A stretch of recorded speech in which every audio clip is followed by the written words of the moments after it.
తాకట్లో ఉన్న బంగారాన్ని విడిపించి ఆ రోజున మార్కెట్ ధర కట్టి మిగిలిన డబ్బును మీకు అందిస్తుంది కొమ్మూరి గోల్డ్.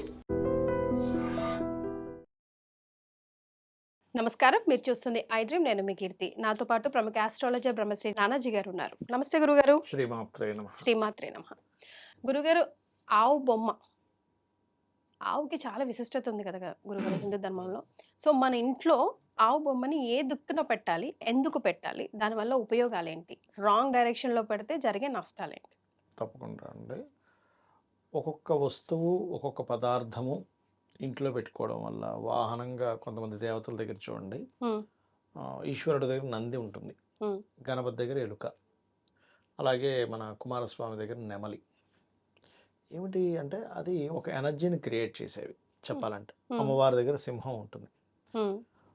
అలాగే ఇళ్లల్లో ఏంటంటే మనం చూడ్డానికి కేవలం ఏదో 4 గోడలు ఉన్నాయి, ఏదో గాలి వెళ్తురు వచ్చేలాగా ఇల్లు కట్టేసుకున్నాం, ఇదే వాస్తు అనుకుంటాం. కాదు. బ్రహ్మస్థానం నుంచి 16 జోన్స్కి ఒక్కొక్క జోన్కి 4-5 ముఖ్యంగా దేవతాసురులు ఉంటారు. ఒక్కొక్క దేవతాసురు దగ్గర ఒక్కొక్క పదార్థం, అంటే అక్కడ గోవు బొమ్మ అనుకోండి, లేకపోతే సూర్యుడు యొక్క బొమ్మ అనుకోండి, ఏదైనా కానీ టీవీ పెట్టడం అనుకోండి, అది ఎనర్జైజ్ అవుద్ది. అంటే చిన్న ఎగ్జాంపుల్, మొత్తం మన ఆఫీస్లో మీకు ఒక ఐటమ్ అంటే బాగా ఇష్టం అనుకోండి, ఒక ఐస్ క్రీమ్ అంటే ఇష్టం అనుకుందాం, లేదా ఒక చాక్లెట్ అంటే ఇష్టం అనుకుందాం, మీరు అది ఇస్తే మీరు ఆనందపడతారు, అవునా? ఇష్టం లేని ఫుడ్ ఏదో పెట్టారు, మీకు తిన్నారు, మీరు వర్క్ కూడా సరిగ్గా చేయలేరు, అబ్బా ఎంత తిన్నాను రా బాబు అని, అవునా? అట్లాగే గృహంలో గోవుకి ఉండేటువంటి విశిష్టత ఏమిటి అంటే, మన సనాతన ధర్మంలో గోవులో సకల దేవతలు ఉంటారు. అది కూడా ఎలాగా, ఏదో ఇష్టం లేకుండా కాదు, బాగా ఇష్టపూర్వకంగా ఉంటారు గోవులో. గోవు అనేటువంటిది మన సముద్ర మందనం, మనకి క్షీరసాగర మథనం జరిగింది కదా, అక్కడి నుంచి వచ్చిన కామధేనువు యొక్క సంతానము, అమృతము, కామధేనువు, మనకి చాలా రకాలు వచ్చాయి, అందులోంచి లక్ష్మీదేవి, కల్పవృక్షము, అంటే సాగర మథనం నుంచి దేవతలు మదిస్తే వచ్చినటువంటిది గోవు. అందుకని గోవులో సకల దేవతలు ఉంటారు. ఆఖరికి లక్ష్మీదేవి వెళ్ళి మరి బతిమిలాడి మరీ స్థానం సంపాదించుకుంది గోవు దగ్గర, అంత గొప్పదనమాట గోవు. అందుకని సకల దేవతల స్వరూపమైనటువంటి గోవు ఇంట్లో ఉంటే మనకి లక్ష్మీప్రదం అనేటువంటి భావనతో ఇంట్లో పెట్టుకుంటాం. దానివల్ల ఏమిటి ఫలితము అంటే పాజిటివ్ థింకింగ్ పెరుగుతుంది. ఓకే, ఫస్ట్ అండ్ ఫార్మోస్ట్ మనం చిన్న చూడండి, కాలుకో చేతికి నల్లదారం కట్టుకుంటాం, దిష్టి పోద్దని, పిల్లలకి నల్ల చుక్క పెడతాం, అంత చిన్న దాంట్లో ఏముంది అంటే ఉంది అంతే, అది నమ్మకం, అది శాస్త్రంలో దానికంటే ఒక రిజల్ట్ ఉంది అంతే, అది ఇంకది. ఇప్పుడు అయ్యప్ప స్వామి దీక్ష తీసుకున్నప్పుడు నల్లటి వస్త్రాలు వేసుకుంటాం, ఎందుకు వేసుకోవాలంటే దానికి ఒక స్టోరీ ఉంటుంది. అట్లాగే గోవులో సకల దేవతలు ఉంటారు కాబట్టి సకల దేవతలు ఎక్కడైతే ఉంటారో అక్కడ నెగటివ్ ఎనర్జీ రాదు. కావున ఇంట్లో నెగటివ్ ఎనర్జీ ఎక్కువగా చేరకుండా ఉండడానికి, మనం ధర్మబద్ధంగా ముందుకు వెళ్ళడానికి, దేవతా అనుగ్రహం కలగడం కోసం ఇంట్లో గోవును పెట్టుకుంటాం.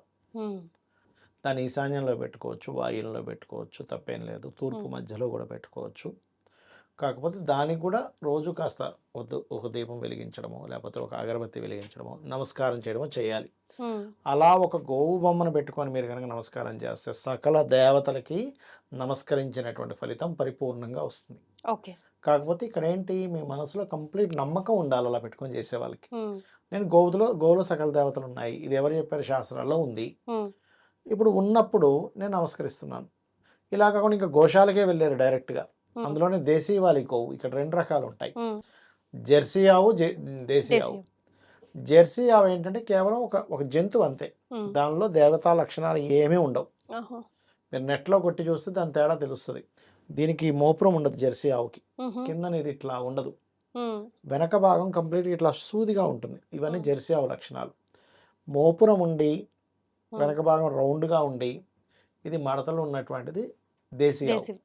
దేశీ ఆవుకి జెర్సీ ఆవుకు ఉండేటువంటి లక్షణాల్లో మీరు కనుక ఎలా ఉంటుందంటే, ఇప్పుడు తన పిల్లకి పాలు ఇస్తుంది అనుకోండి దేశీ ఆవు, ఇది సకల దేవతలు ఉండేటువంటి గోవు. మీరు అంత దూరంలో ఏదైనా చూపించారు తినడానికి రానే రాదు అది. ఫస్ట్ పిల్లలకి మొత్తం తన దూడకి చక్కగా పాలిచ్చి దాన్ని కొంతసేపు నీకు ఓకే కదా, సాటిస్ఫాక్షన్ కదా అని అప్పుడు నిదానంగా వచ్చి తింటుంది. అదే మీరు జెర్సీ ఆవు చూపించండి, దాన్ని తన్నేసి వచ్చి తింటుంది అది ఫస్ట్. అమ్మకి పిన్నమ్మకి ఉన్నంత తేడా. పిన్నమ్మ కూడా కాదు, ఇంకా వేరే చెప్పాలంటే మరి కనీసం పిన్నమ్మైన అమ్మలా చూసుకుంటది. అదేలేండి గురుగారు. అట్లా అనమాట. కానీ గుర్తుపట్టొచ్చా గురుగారు ఈజీగా చూడొచ్చు, డిఫరెన్స్ ఈజీగా గుర్తుపట్టొచ్చు. తెలియని మీరు వాళ్ళు కూడా? చూస్తే అసలు ఇది మోపురం ఉండదు గోవుకి. హుహు. ఆ కళ్ళు, ఆ నోరు కూడా ఏదో ఇట్లా ఉంటది. ఏదో అంత సౌమ్యత కనబడదు మీకు. అదేంటి గురుగారు ఒకటే బ్రీడ్ గదా! బ్రీడ్ ఒకటెందుకు అవుతది, పంది స్పెర్మ్‌తో తయారైంది జెర్సీ ఆవు. దానివల్ల అది అది గోవుకి పిగ్ యొక్క స్పెర్మ్‌తో దాన్ని క్రాసింగ్ చేయించడం వల్ల ఆ గోవు వచ్చింది.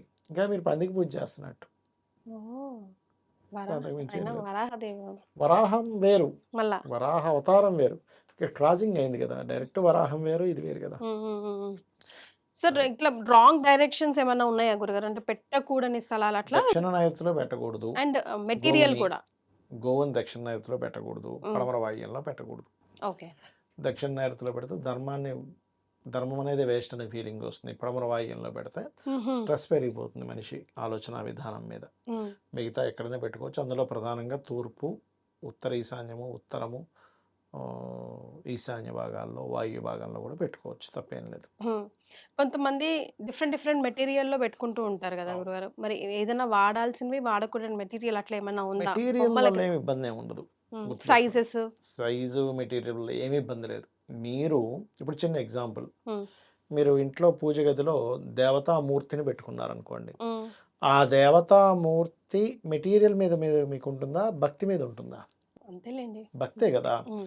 ఎందుకంటే ఆ యొక్క హిరణ్యకశిపుడు, ప్రహ్లాదుడు కూడా భక్తితో ఈ స్తంభంలో ఉన్నాడంటే ఉన్నాడని ఆ స్తంభం నుంచి బయటకొచ్చాడు. హ్మ్. అదే నమ్మకం వల్ల మీరు మీరు పెట్టే నమ్మకం ఎలా ఉంది? మీరు చేసే పూజాది విధానం ఎలా ఉంది? భక్తి శ్రద్ధలతో చేయాలి. అక్కడ దేవత ఉందనే భావనతో చేయాలి. హ్మ్. అప్పుడు ఖచ్చితంగా ఫలితం ఉంటుంది. అందులో డౌట్ ఏం లేదు. కానీ ఎంత పుణ్యం చేసుకుందో ఆ గోవు. ఎందుకో అంత పెద్ద వరం ఇచ్చారో. సకల దేవతలు అందులో కొలువయ్యేంత అంటే అంత ప్రాముఖ్యత ఉంది. స్టోరీ ఆ ఏంటో. గోవుకి అంత ఇదుంది. ఆ ఎనర్జీ అలా ఉంది అంతే. ఎందుకంటే బ్రహ్మ సృష్టించింది కాదు. బ్రహ్మాన్ని సృష్టించాడు గానీ గోవుని సృష్టించలే. హుహు. అందులో నుంచి వచ్చింది గదా! హ్మ్. అందుకని మదన ఇది ఇప్పుడు యురేనియం అనేది ఒకటుంది. ఎందుకంత అంటే దాని దాని ఇది వేరే ఉంటది.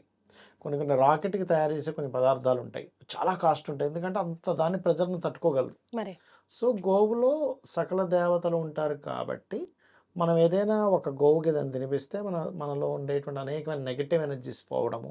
మీరెందుకు గోశాలకు వెళ్ళి హ్మ్. కాసేపు కూర్చొని రండి అక్కడ. హ్మ్. చాలా ఫ్రీగా అయిపోతాం మనం వెంటనే. హుహు. ఆ ఎనర్జీస్ మనకు అర్థమవుతాయి. గోశాలకు వెళ్ళినా, లేనట్లయితే మీరు ఏదైనా దేవాలయానికి వెళ్ళినా ఖచ్చితంగా సెట్ అవుతుంది. గురుగారు మరి ఈ ప్రాబ్లమ్‌కి ఇది పెడితే గోవుకి గనక ఈ ప్రాబ్లమ్స్ నుంచి మీరు బయటపడే అవకాశం ఉంది అని అలా ఏమైనా ప్రిస్క్రిప్షన్ ఉందా? అండ్ అదర్‌వైజ్ అసలు గోవుకి కూడా కొన్ని పెట్టాలి, కొన్ని పెట్టకూడదు అవును. గురువుగారు. అంటే మనం అతి గోవులకి ప్రేమతో యాహ్! ఒకసారి పెడతా ఉంటాం పాపం దానికి. అవునవునవునవును. దానికా అదే. నో అనటం తెలీదు అంటే అన్ని గాబట్టి పదార్థాలు పెట్టకూడదు. హ్మ్. ధాన్యాలు తీసుకెళ్ళి పెడతారు, పెట్టకూడదు. హ్మ్. గోవులకి మీకు శని దోషం పోవాలనుకోండి. హ్మ్. అంటే బాగా పనులన్నీ డిలే అవుతున్నాయి. బెల్లం పెట్టొచ్చు. హ్మ్. గొడవలు ఎక్కువగా అవుతున్నాయి. ఇంకా క్యారెట్స్, బీట్రూట్స్ లాంటివి పెట్టొచ్చు. స్వీకరిస్తాయా గురుగారు అవి? స్వీకరిస్తాయి. హ్మ్. చక్కగా తింటాయి. హ్మ్. గురుబలం పెరగాలి. అరటికాయలు పెట్టొచ్చు. అరటి పళ్ళు కాదు. హ్మ్. కాయలు. కాయలు తినిపించవచ్చు. అండ్ అట్లాగే నీరు తాగిస్తే చాలా మంచిది గోవుకి. దాహం ఇప్పుడు ఎండాకాలం ఉంది. హ్మ్. గోవుకి నీరు తాగిస్తే చాలా మంచిది.